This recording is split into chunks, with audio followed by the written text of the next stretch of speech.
Oi, eu sou o Felipe e deixa eu te contar uma coisa. Eu participei do podcast Inteligência Limitada apresentado pelo Rogério Vilela. Antes de eu chegar no ponto desse vídeo, eu quero só aproveitar a oportunidade para compartilhar uma coisa.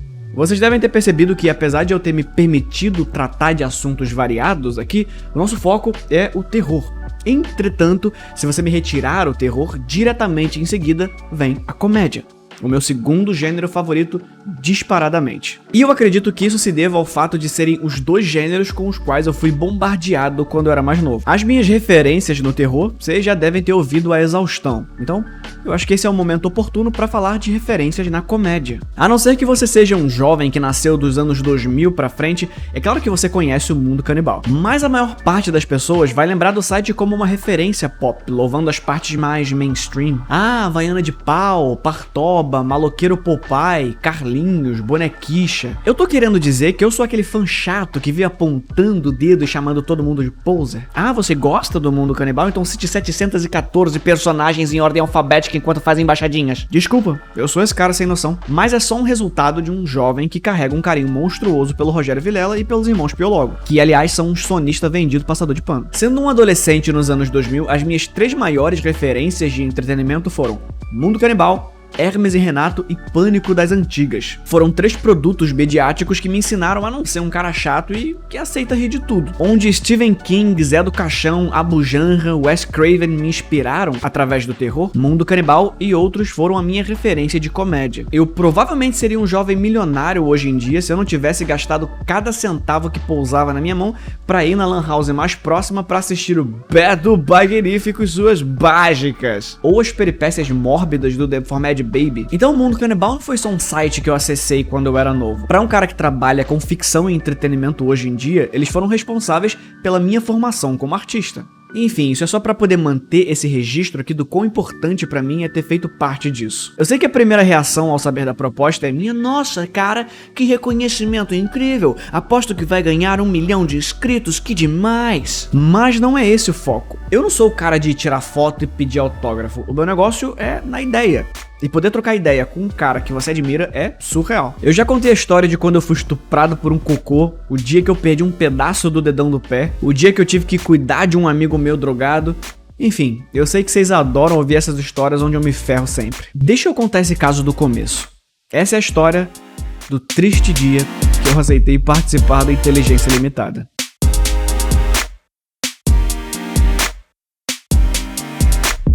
Depois do convite do Vilela, eu fiquei de marcar, claro. A minha mãe, que mora em São Paulo, veio resolver algumas coisas importantes aqui no Rio de Janeiro e acabou ficando aqui pro Natal e Ano Novo. Eu já ia visitar ela em 2021, então falei, pô, eu vou pra São Paulo em janeiro. A gente já mata 2 coelhos com uma cajadada só. Entre alguns imprevistos, conseguimos, enfim, marcar. Então, eu simplesmente fui pra São Paulo, participei do programa e fui embora, certo? Foi o que eu havia previsto. Mas eu me enganei.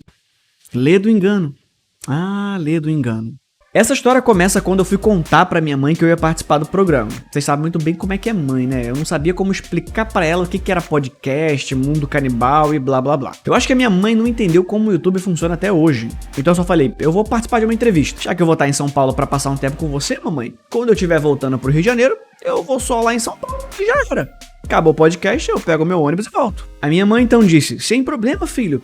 Eu volto com você de carro, eu te levo lá e depois a gente volta pro Rio. Ora bolas, por que haveria eu de recusar tal bela proposta? Então, ficou combinado. Afinal, o que poderia dar errado? Como eu tava bem nervoso com a situação, por causa de todo o contexto que eu falei lá no início, eu fui no mercado no dia anterior e comprei especificamente uma latinha de energético e uma garrafa de catuaba. Só pra dar um gás mesmo antes de chegar lá. O plano era só beber pra criar um pouquinho de coragem quando tivesse chegando a hora. Eu tinha um vídeo pra editar e, como eu disse, eu tava ansioso. Então eu falei, eu vou dar só um golinho nessa catuaba e, oh meu Deus, alguém roubou todo o líquido porque alguns minutos atrás essa garrafa tava cheia. Disse eu, bêbado à meia-noite no dia anterior à gravação. Eu tinha marcado com o Vilela da gente gravar às 11 da manhã, o que não é um horário ruim, ficava bom pra todo mundo. Então eu pensei, pô, vou dormir pra acordar bem disposto amanhã. Quando eu tô indo pro quarto, eu vejo a minha mãe passando pra lá e pra cá, entrando e saindo de casa com umas coisas na mão indo em direção ao carro. Aí eu fui investigar. Eu chego na garagem, eu vejo a minha mãe enchendo o carro de louça, prato, taça, vasilha. E embasbacado, eu pergunto, mãe, que é isso? Não, é que eu vou aproveitar a viagem pra levar umas coisas pro Rio. tenta levar eu também, porque, tipo, eu vou aí. Tem mais coisa ocupando espaço aí que eu aí. Relaxa, Felipe, dá sim. Mãe, mas é que vai o cachorro também. Felipe, relaxa, vai dar tudo certo. É só uma viagenzinha. São Paulo, Rio, são o quê? 8, 9 horinhas aí atrás, entre 100 e 150 quilos de vidro? Eu pensei, mano, pensa que eu tava planejando. Não, Felipe, pode ficar tranquilo que vai dar tudo certo, tá bom? Vai dormir, vai descansar, que amanhã a gente acorda às 5 da manhã. Falei, oi? O que você disse aí? Eu falei que vai dar tudo certo. Então, essa parte eu entendi. Eu não concordei, mas entendi. Eu tô falando da outra parte, do negócio de 5 da manhã. Sim, pra gente chegar no horário, a gente tem que sair daqui às 5 da manhã. A gente marcou às 11 da manhã. Nisso eu fui no Google Maps, joguei o endereço que eu tava e o endereço que o produtor do Vilela me mandou. E o Google Maps me contou que a viagem ia demorar umas 2 horas, 2 horas e meia. Olha, eu não sou nenhum Arquimedes, mas eu sei o básico de matemática pra dizer que 5 mais 2 não dá 11. Falei, mãe, não tem sentido nenhum a gente sair daqui 5 da manhã se a viagem dura menos de 3 horas. O negócio tá marcado 11. A gente vai chegar lá às 8. E faz o que nesse tempo que sobrou? Aí ela falou, mas é que pode ter trânsito, Felipe. Falei, mãe, às 9 da manhã no interior de São Paulo? Por que teria trânsito? Como vocês devem saber muito bem, idosos são biologicamente incapazes de ouvir algo que um jovem tá dizendo. Existe um instinto biológico que quando alguém com mais de 50 anos acha que tá certo, a voz de um jovem parece a voz da professora do Charlie Brown, sabe? No dia seguinte, às 5 da manhã, lá tava eu de pé, com a catuaba ali entre a ressaca e o meio bêbado. Eu consegui dormir o quê? Umas 3 horas, é muito? Então eu pensei, pelo menos eu vou levar o meu energético de menina de cabelo colorido que não toma banho. Só que assim que eu entrei e fui me ajeitar no banco, no meio de toda aquela mudança praticamente, eu meti a lata aqui atrás, e esqueci. Beleza, caímos na estrada, o belo casal à minha frente teve uma ideia genial. Eles colocaram o endereço no GPS, claro, mas por algum motivo tinha uma dificuldade em simplesmente ouvir o que a moça dizia. Eu tenho outra teoria. A voz do GPS é voz de jovem. Então eles não conseguiam chegar num acordo. Aparentemente, vire à esquerda não era direto o suficiente pra você só virar à esquerda. E aí qual que foi a ideia genial? E se a gente usar 2 GPS?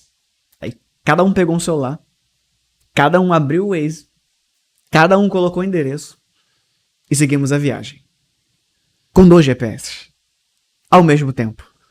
Falando a mesma coisa. Então, a viagem era basicamente assim. A 300 metros vira à direita. A 300 metros vira à direita. Acho que isso tá errado, hein? Vou virar à esquerda. Eu pensei, papai do céu, será que eu sobreviverei a tal aventura? Será que a minha mente entrará em colapso? E papai do céu me respondeu, durma, Felipe. Durma que tudo isso passa. Então foi o que eu fiz. Eu joguei a cabeça pra trás e dormi. Ah, lê do engano, Felipe. Lê do engano. Então, algumas horas depois eu acordei e já estávamos em São Paulo, capital. Depois de uma noite não muito bem dormida, eu passei algumas boas horas dormindo no carro, prensado no meio de um monte de vasilha e travessa, até o teto, todo torto assim, o pescoço pra trás. Eu acordei com a minha coluna fazendo ameaças de morte. Eu acho que se o Stephen Hawking estivesse no meu lugar, ele ia falar, ai, mas tudo estava prestes a acabar, eu acreditava. Afinal, estávamos quase chegando. Os 2 GPS diziam que estávamos a poucos metros. E eram 9 da manhã. Aí eu falei, mãe, quando a gente chegar, você vai dar de cara com um condomínio. Não entra. Ela falou, ué, por quê? Eu falei, porque o negócio tá marcado às 11 da manhã. São 9 horas. Como tá cedo, vê onde é, passa em frente e vamos rodar por aqui, pô. Encontrar um lugar legal pra comer, esticar as pernas, conversar um pouquinho.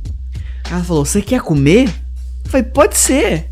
Ela falou, eu fiz sanduíche. Eu falei, mãe, não é sobre comer, eu só quero sentar num lugar confortável e comer nem que seja um pão na chapa. Do pão na chapa à feijoada. Qualquer coisa. Literalmente qualquer coisa. Eu só não quero chegar 2 horas antes do combinado porque não tem necessidade disso. Como a gente tá com tempo, vamos caçar um lugar aqui, pô. Tô feliz, eu pago. Vamos comer em algum lugar chique, já que o Vilela é um puta de um playboy, mora num lugar de rico. Puta merda, eu nunca vi um lugar assim na minha vida porque eu não tô acostumado. Aí ela falou, mas Felipe, eu tenho que saber onde é. Eu falei, mãe, por favor, é só passar em frente ao condomínio e não entrar, ok? Ela falou, ok. Aí eu falei, é aqui. Aí ela falou, pum, e jogou pra dentro do condomínio. Só que a minha mãe jogou na entrada de morador. Aí o guardinha apareceu e pediu pra ela ir pra cancela do lado. Minha mãe foi fazer a manobra e começou a chegar um morador. 2, 3, 4. A minha mãe jogou o carro pro lado e ele morreu. atravessada entre a entrada de visitante e de morador. Aí rolou uma discussão com o guardinha, minha mãe já ficou puta com o cara, trocou de lugar com o meu padrasto e rolou uma confusão e entra, não entra e dá. Nisso, outro guardinha mais calmo que tentou resolver tudo, encostou na janela, pediu documento e tal pra liberar a entrada. E aí pelo controle de segurança ele perguntou assim: o que você vai fazer lá? Na hora, por um segundo, eu não soube bem o que responder. Então a resposta automática que eu dei em seguida foi: vou participar do programa. Aí o guardiã disse: ah tá, você vai instalar o programa. Aí sacou do celular e falou: seu Vilela, o rapaz que veio consertar o seu computador tá indo aí. Falei: que? Mas beleza, liberou nossa entrada, que pra mim já era bastante. Andamos pela rua do condomínio, nosso querido casal piloto encosta o carro. A minha mãe mete a mão embaixo do banco, saca da Tupperware e me dá. Eu falei: que é isso? Ela falou: mas você não queria comer? Eu trouxe sanduíche. O que aconteceu? Eu não sei se isso também rola com vocês, mas quando eu tô muito cansado, com sono, me dá uma alergia ou sei lá o que com o meu nariz, que ele começa a escorrer muito. Então, para evitar que isso acontecesse, eu, gênio, pensei: vou tomar um Stamin. Caso você não conheça o Stamin, ele é um antialérgico cujo um dos efeitos é te deixar meio sonolento. Mas eu não sou bobo, eu fiz pensado. Por quê? Porque eu tinha um energético. Eu pensei: vou tomar pra balancear. Só que o energético tava atrás de mim a viagem inteira, tomando sol, chacoalhando no carro. Eu abri a latinha e vrau, na minha cara, me cagou inteiro de Monster. Mas eu mantive a calma. Eu até olhar pra minha mãe, tomando seu cafezinho, comendo um sanduíchezinho, tudo certo. Eu olho pro lado, cadê meu padrasto? E não, ele pegou o cachorro e foi passear. Eu olho pra trás, o velho tá lá na casa do cara e outra longe pra cacete. Mas depois de lanche feito e 12 seu cachorro reunidos, eu liguei pro Vilela pra avisar que eu já tava indo pra lá. Obviamente ele falou: cara, eu acabei de acordar, mas pode vir que pelo menos vocês ficam lá no estúdio que é mais confortável. Eu falei: pô mãe, viu? Chegamos cedão. Mas Felipe, eu só queria garantir que você não ia se atrasar. Tudo isso, meu padrasto estava falando alguma coisa sobre eu ir lá enquanto eles ficavam na salinha de espera, sem problema. Pensei: cara, eu falei que ia numa entrevista e que era muito importante pra mim. Não. Será que eles estão achando que eu tô indo numa entrevista de emprego? Porque eu acho que eles não estão entendendo onde que eu tô e por que a gente tá aqui. Mas enfim, conseguimos chegar. A senhora Vilela nos recepcionou, muito amável, nos encaminhou pelo labirinto de fauno, que é a casa do Vilela, me mostrou o estúdio. Eu olho pra trás. Cadê minha mãe e meu padrasto? Falei: senhora Vilela, eu acho que meus pais estão perdidos pela sua casa. Ela disse: sem problemas, resgatá-los-ei. Algum tempo depois de todo esse caso, lá estava eu naquela participação peculiar, com a coluna em frangalho, chapado de antialérgico, todo cagado de energético, o estresse da situação martelando na têmpora e praticamente em outro planeta. Tanto que quando o programa saiu, um dos primeiros comentários foi: esse cara tá bêbado. Eu já ando mais bêbado do que sóbrio mesmo, então até que é bom. Aí o pessoal já se acostuma com a minha forma natural. Inclusive, a minha participação rendeu o que, pra mim, foi um dos melhores comentários da minha vida. Que foi: o Vilela é demais. Mesmo com um convidado lunático, ele conduz muito bem a entrevista. Eu já recebi muitos elogios e muitos insultos na minha vida, mas nunca um adjetivo tão peculiar. Eu acho que lunático é a melhor descrição que já fizeram sobre mim. E é sério, é só assistir meus vídeos. Mas foi isso, foi bem legal. Obviamente eu tô contando essa história aqui pra brincar com toda a situação. Eu sou muito grato pelo carinho da minha mãe e meu padrasto de quererem me levar lá e assistirem tudo. Apesar do caos que foi a viagem, ter no meu currículo essa experiência foi um negócio muito legal. Eu queria estar mais sóbrio durante o programa, mas assistir o Inteligência Limitada daquele ângulo, fora das câmeras, é uma experiência pra poucos. E eu fui um desses. Então a gente terminou de gravar, eu e minha família voltamos pro carro e voltamos em paz pro Rio de Janeiro. Ou pelo menos eu achei que ia ser isso. Lê do engano, Felipinho. Lê do engano. Depois de gravar, aí sim, eu tava com fome mesmo. Eu falei: mãe, agora a gente pode caçar um lugar pra comer? Porque dessa vez eu quero comer mesmo. Aí minha mãe saca do Tupperware e fala: Felipe, eu fiz sanduíche. Eu falei: tá bom, mãe, tá bom, me dá o sanduíche. Eu vou comer o sanduíche, me dá o sanduíche. Eu dei uma mordida no sanduíche e eu até tirei uma foto porque ninguém ia acreditar em mim. Era um sanduíche de pimenta. Não, não era um sanduíche apimentado. Era um sanduíche de pimenta. Frango e pimenta. E só isso. Pedaços de pimenta. Depois disso, seguimos mais uma vez com 2 motoristas dirigindo o mesmo carro. A minha mãe dirigindo aqui, meu padrasto tentando dirigir por ela, dizendo onde ela deveria virar ou não. Enquanto isso, 2 Waze falando o mesmo caminho. E eu segui nisso algumas boas horas até que eu não aguentei. Já eram umas 6 e poucas, 7 horas. Eu pensei: mano, o GPS tá dizendo que a gente deve estar em casa daqui umas 2 horas e pouquinho. É o tempo de eu dar um cochilo aqui e acordar mais revigorado. Foi aí que eu entendi que aquela voz lá no início que disse pra eu dormir não era o Papai do Céu, porque foi a segunda vez que eu dormi e algo estranho aconteceu. Eu durmo e o mundo parece descarrilhar completamente. Lá estava eu suado, desidratando tanto no banco de trás que eu parecia um saco de velho, encolhido, enrugado, morrendo lá no fundo, no meio das Tupperware. Eu acordo e percebo que eu ainda tô no carro. Eu olho pro relógio, são 10h30 da noite.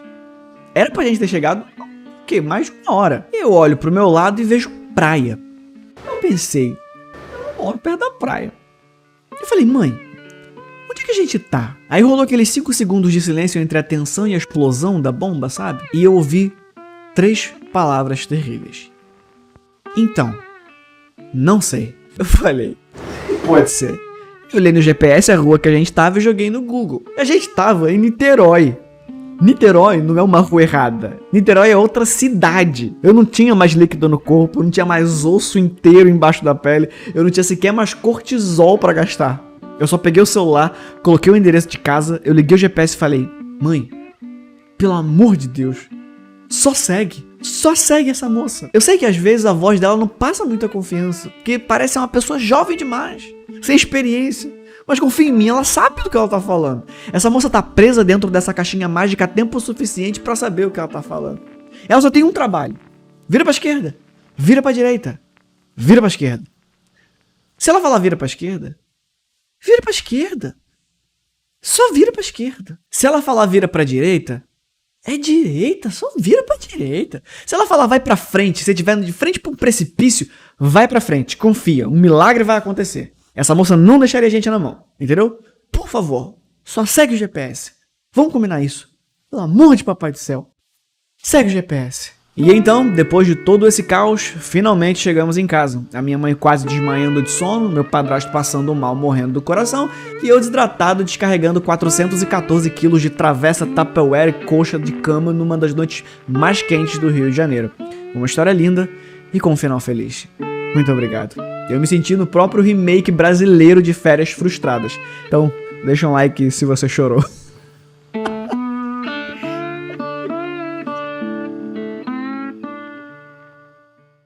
Muito obrigado por assistir esse vídeo até o final. Mas antes de ir embora, deixa eu só dar um recado. Dá muito trabalho fazer esses vídeos, então o dossiê do Felipe é mantido por uma campanha de financiamento coletivo. Quem participa a partir de R$7 tem um nome aqui nos créditos, como esses que você está vendo agora. Mas não é apenas isso. Você entra para o nosso grupo secreto do Discord e tem acesso a mais de 300 vídeos que eu tive que tirar do ar. Mas a parte mais legal é que no final de todo mês, agora tem um podcast exclusivo, no formato dos vídeos que eu faço aqui, mas falando de assuntos que eu não poderia falar no YouTube, sacou? E já que você chegou até aqui, aproveita e assiste os outros vídeos que estão aparecendo agora na tela também. Eu garanto que você vai gostar. Até a próxima.